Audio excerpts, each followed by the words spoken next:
Hello everyone, welcome back again. So this is our second part of our narration classes. তোমরা যদি first পার্টে করে না থাকো ডেসক্রিপশন বক্সে আমি এটা লিংক দিয়ে দিব, ওখান থেকে গিয়ে ফার্স্ট ক্লাস ক্লিক করে নিতে পারো যাতে তোমার জন্য সবকিছু এখানে বোধগম্য হয়, আমি যা যা বলি সেটা যাতে বুঝতে পারো। তাহলে দেরি না করে চলো শুরু করা যাক। আমাদের প্যাসেজ নারেশন আমরা কিভাবে চেঞ্জ করতে পারি। দেখো, প্যাসেজ নারেশন বা যাই নারেশন বলুক না কেন, প্যাসেজ কিন্তু গঠিত হয় কয়েকটা সেন্টেন্সের মাধ্যমে। So it's actually sentence narration. তোমাকে সেন্টেন্স নারেশনে চেঞ্জ করতে হবে, বাট এটা যেহেতু অনেকগুলো সেন্টেন্স একসাথে করতে হচ্ছে, সেই কারণে এখানে বিশেষ কিছু রুলস হয়তো প্রয়োগ হইতে পারে, সেগুলোই আমরা আজকে একটু জানার চেষ্টা করব। প্রথম যে রুলসটা আমরা দেখতে পাচ্ছি সেটা হচ্ছে, অনেক সময় তোমার ওখানে কে কার সাথে কথা বলছে সেটা হয়তো নির্ধারণ করা না দেওয়া থাকতে পারে, অর্থাৎ স্পেসিফিক্যালি বলা না থাকতে পারে যে এ হচ্ছে লিসেনার, এ হচ্ছে স্পিকার। তাহলে এরকম যদি বলা না থাকে, স্পেসিফিক্যালি যদি তুমি বুঝতে না পারো কে লিসেনার এবং কে স্পিকার, তোমাকে পুরো প্যাসেজটা পড়তে হবে, পড়ার পর বুঝতে হবে এবং আন্দাজ করতে হবে, মানে এক প্রকার এটা তোমাকে আন্দাজ করেই নিতে হবে যে কে আসলে কার সাথে কথা বলছে। সো এটা আসলে টোটালি একেবারে তোমার মন থেকে আসবে ব্যাপারটা ওরকমও না, ওখানে কিছু ক্লু দেওয়া থাকবে, ওই ক্লু অনুসারে লজিক্যালি তোমাকে বুঝতে হবে আসলে কে স্পিকার এবং কে লিসেনার। আমরা উদাহরণটা যদি দেখি, how can you do the work into this, একটা কোয়েশ্চেন করছে কিন্তু কে করছে সেটা কিন্তু বলা নাই। দেখো, ইনভার্টেড কমার আগেও কিছু নাই, ইনভার্টেড কমার পর আরেকটা ইনভার্টেড কমা শুরু হয়ে গেছে, উইচ মিনস এটা আসলে কে বলছে, কাকে বলছে ওটা স্পেসিফাইড না। এবং এরপরে কি বলছে দেখো, এরপরে বলতেছে আই হ্যাভ এ প্ল্যান। তাহলে এটা মাস্ট বি আনসার হইতে পারে, এই যে কোয়েশ্চনটার আনসার হইতে পারে। তাহলে এই আই হ্যাভ এ প্ল্যান, এটার পরে বলতেছে the boy said to me, বালকটি আমাকে বলল। তাহলে বালকটি আমাকে কেন বলবে, হয়তো আমি কোয়েশ্চনটা করছিলাম, ব্যাপারটা ওরকম হচ্ছে না। তাহলে এভাবে তোমাকে এটা গ্যাস করে নিতে হবে যে who is the speaker and who is the listener in the whole passage. তাহলে দেখো, এটা আমরা কিভাবে তাহলে সলভ করব। তোমরা জানো আমরা ইন্টারোগেটিভ সেন্টেন্স পাইলে কিভাবে এটা ন্যারেশন চেঞ্জ করি, ডিরেক্ট টু ইনডিরেক্ট করি। তাহলে এটা হচ্ছে আমাদেরকে একটা রিপিটিং ভার্ব আক্স ব্যবহার করতে হবে এখানে। যেমন আমরা লিখছি আই আক্স দ্য বয়, আমি বয়টিকে জিজ্ঞেস করলাম। এখানে যেহেতু তোমার ডাব্লিউএস ওয়ার্ড আছে, আমরা ডাব্লিউএস ওয়ার্ডটি বসাইছি। তারপর ইউ হচ্ছে কি দ্বারা চেঞ্জ হবে, অবজেক্ট দ্বারা চেঞ্জ হবে। তাহলে আই আক্স দ্য বয়, তাহলে বয় হচ্ছে কি এখানকার ওই আই আক্স দ্য বয়, ওখানকার অবজেক্ট যেটা ইউকে নির্দেশ করছে, অর্থাৎ এখানে ইউ মানে কাকে বোঝাচ্ছে, দ্য বয়কে। তাহলে দ্য বয়ের প্রোনাউন কি, হি। আমরা হি বসালাম, ক্যানের জন্য কুট করলাম, আর যেগুলো যেরকম আছে ওরকম বসাই দিলাম এবং পুরো সেন্টেন্সটাকে একটা অ্যাসার্টিভ সেন্টেন্স করলাম, শেষ, এতটুকুই। এবং এরপরে যখন সে আনসার করছে, কি আনসার করছে, he replied that he had a plan, সে উত্তর দিল যে তার একটি কি আছে, প্ল্যান আছে। আই হ্যাভ এ প্ল্যান, হ্যাভটা কি হয়ে গেছে, হ্যাড হয়ে গেছে, ফার্স্ট প্রেজেন্টটা পাস্ট হয়ে গেছে, এতটুকুই। এটা একটু মাথায় রাখতে হবে। এবং সেকেন্ড রুলটা যদি আমরা একটু দেখি, সেকেন্ড রুল হচ্ছে, দেখো একজন স্পিকার কিন্তু শুধুমাত্র একটা কথা বলে আরেকজনকে কথা বলতে অনেক সময় দেয় না, হয়তো সে একের পর এক একটা কথা বলতে থাকে। তাহলে একের পর এক একটা, অর্থাৎ একটা সেন্টেন্সের পর আরেকটা সেন্টেন্স যখন বলে, একাধিক সেন্টেন্স বললে, সেগুলোর ক্ষেত্রে আমরা ন্যারেশন ডিরেক্ট টু ইনডিরেক্ট করার সময় কি করব। যদি আমাদের এরকম অবস্থা হয়, তখন আমাদেরকে একটা সেন্টেন্সের পরের সেন্টেন্সটাকে কিছু শব্দ যোগ করতে হবে, যেমন added, further added, also shed, এরকম কিছু শব্দ যোগ করতে হবে। যদি কোয়েশ্চন করে তাহলে এখানে আমরা অলসো, আস্কড এরকম বলতে পারি। তাহলে আমরা যদি উদাহরণ দেখি তাহলে বিষয়টা আরও ক্লিয়ার হবে। যেমন দেখো, the boy said to the man, বালকটি লোকটিকে বলল যে I will pay for the loss, আমি ক্ষতির জন্য কি করব, টাকা দিব। I know how it happen, I am responsible for this. তাহলে এখানে তিনটা কথা ওই বালকটি মানুষটিকে বলল। এখন এই তিনটা কথা আমরা কিভাবে ইন্টারেক্ট করব, দেখো, the boy told the man, বালকটি মানুষটিকে বলছিল ড্যাট, কি বলছিল, that he would pay for the loss, সে ওই লসের জন্য কি করবে, পে করবে। তাহলে একটা সেন্টেন্স গেল। এরপর আমরা এটাকে লিখছি কি, দেখো, হি অ্যাডেড ড্যাট, সে যোগ করলো, সে এটার সাথে বলল, he added that he knew how it happen, সে জানে এটা কিভাবে সংঘটিত হয়েছিল। অ্যান্ড ফার্দার অ্যাডেড, এবং আবার বলল, পুনরায় বলল, that he was responsible for that, এবং সে এটার জন্য কি দায়ী। দেখো, এই যে আমরা টুল বলছি, এই টুলটাকে আমরা added date, further added date, also set, এগুলোর মাধ্যমে আমরা একাধিক সেন্টেন্স চাইলে যোগ করতে পারি। খুবই ইজি, আশা করি তোমরা বুঝতে পারছো।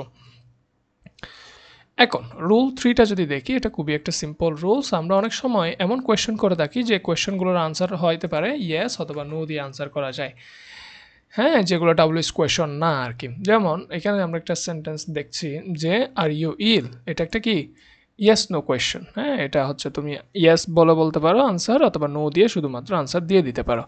যদি কখনো এরকম ইয়েস নো দিয়ে আনসার দেওয়া থাকে তাহলে এটাকে আমরা ইনডিরেক্ট কীভাবে করবো? খুব সিম্পল।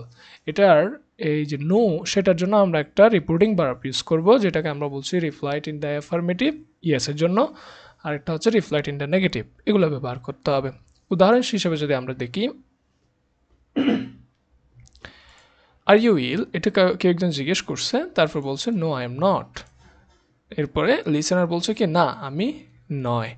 তা এখন দেখো এখানে আরেকটা বিষয় তোমাকে এটার সাথে আমি বলে রাখি, সেটা হচ্ছে এখানে কিন্তু কে কাকে কি বলছে, কার নাম কি, রহিম করিমকে বলছে না আমি তোমাকে বলছে না তুমি কাকে বলছে, এরকম কিচ্ছু বলা নেই।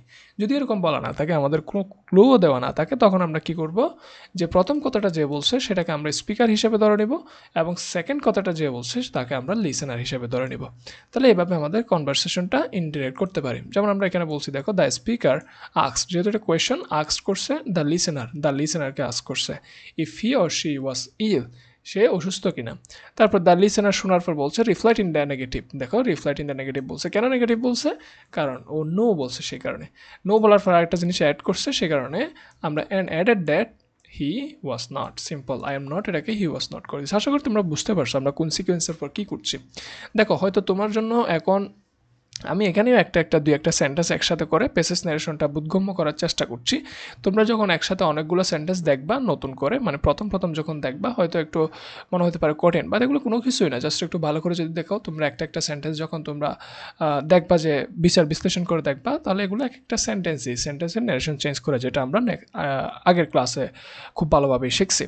সো এভাবে প্র্যাকটিস করতে থাকলে দেখবা তুমি 10টা-15টা যখন প্র্যাকটিস করা শেষ হবে, এগুলো আসলে তুমি ব্যাখ্যা করতে পারছো কেন কোনটা কী হয়েছে। বাট এগুলো সবসময় তোমাকে মনোযোগ দিয়ে এবং তোমাকে দেখে বুঝে জিনিসগুলো সলভ করতে হবে। মেমোরাইজেশন কিন্তু তোমাকে কোনোভাবে হেল্প করবে না। সো মুখস্থ করার কোনো কিছু নাই, বুঝো এবং ওটা ওভাবে তুমি অ্যাপ্লাই করো প্র্যাকটিসের সময়। সো ইয়েস তো ব্যাপারটা আশা করি বুঝতে পারছো। তাহলে আমরা চলো 4 নাম্বার যে রুলস সেটার দিকে মুভ করি। ডিরেক্ট স্পিচে যখন স্যার অথবা ম্যাডাম থাকবে, এটা অনেক সময় তাকে আমাদের প্যাসেজ ন্যারেশনগুলোতে দেখবে যে স্যার ম্যাডাম বলে ডাকছে অথবা এভাবে সম্বোধন করছে। এরকম যদি থাকে, আমরা ইনডিরেক্ট স্পিচে এটার জন্য একটা পোলাইটলি অথবা রেসপেক্টফুলি অ্যাডভার্ব ইউজ করতে পারি। কীভাবে ইউজ করবো সেটা আমরা উদাহরণের সাহায্যে দেখছি। হি said to me sir, sorry sir, I will not do it again. তাহলে বলছে কি, সে আমাকে বললো sorry sir, I will not do it again. এখানে কয়েকটা বিষয় আছে, যেমন সরি মানে হচ্ছে যখন কেউ কোনো কিছু ক্ষমা চায়, যা অ্যাপোলোজাইজড, এটাকে বলা হয় অ্যাপোলোজাইজ করছে। তারপর I will not do it again, এটা একটা। তারপর স্যারের জন্য আমরা একটা অ্যাডভার্ব পোলাইটলি অথবা রেসপেক্টফুলি ইউজ করতে পারি। তাহলে কীভাবে বলবো? এই যে আমরা সেইডের জন্য একটা এখানে অ্যাপোলোজাইজড ইউজ করছি, সরির জন্য, সরি এবং সেইড দুইটা মিলে আমরা আসলে এখানে একটা রিপোর্টিং ভার্ব অ্যাপোলোজাইজ ইউজ করছি, অ্যাজ হি সেইড সরি।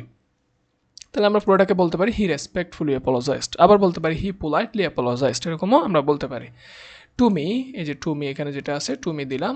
আর এই যে I will not do it again, এটা সিম্পল যেরকম হওয়ার কথা ছিল সেরকমই হবে, এটা ছোটো হাতের হবে।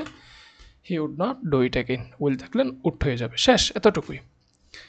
এখন 5 নাম্বারটা যদি আমরা দেখি, যে ডিরেক্ট স্পিচে যদি থ্যাংক ইউ থাকে, যেরকম আমরা অনেক সময় দেখি থ্যাংক ইউ এরকম বলা থাকে, থ্যাংক ইউ থাকে, তখন আমরা খুব সিম্পলি বলবো যে সাবজেক্টের সাথে থ্যাংকটা যোগ করে দিব।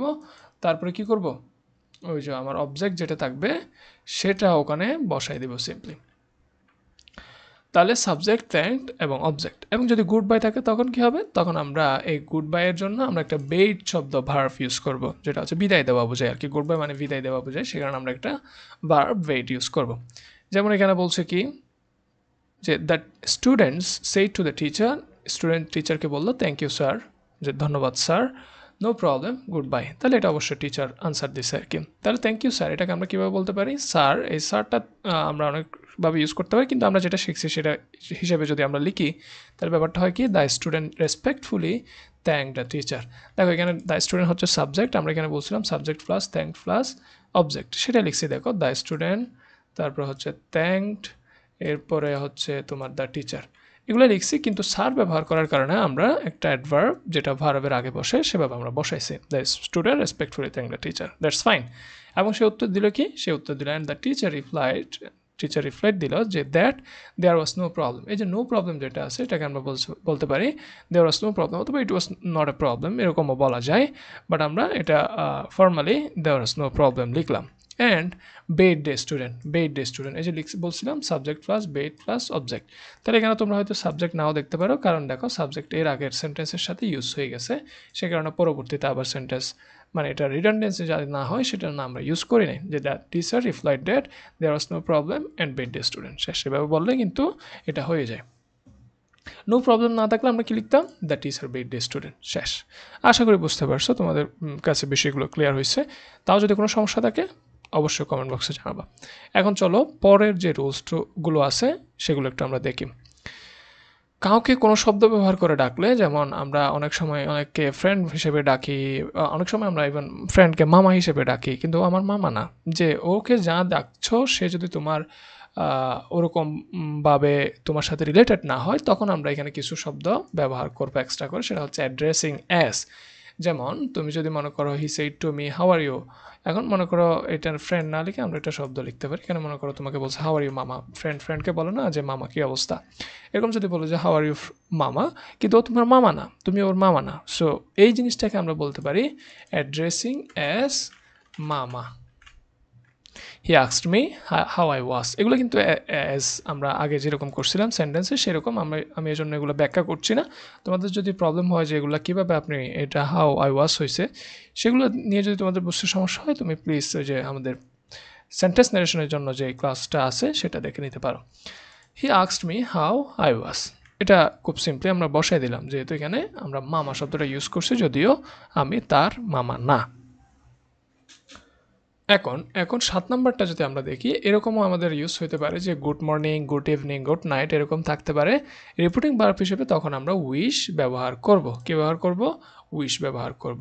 কারণ গুড মর্নিং, গুড ইভিনিং এগুলো আসলে আমাদেরকে কোনো কিছু উইশ করলে বোঝায় যে তোমার শুভ সকাল, শুভ সন্ধ্যা, শুভরাত্রি এরকম। এখন দেখো তাহলে এটা আমরা কিভাবে সলভ করছি, গুড মর্নিং বললে সে আমাকে উইশ করলো, গুড মর্নিং উইশ করলে এভাবে আমরা বলতে পারি I said to my friend, আমি আমার বন্ধুকে বললাম গুড মর্নিং।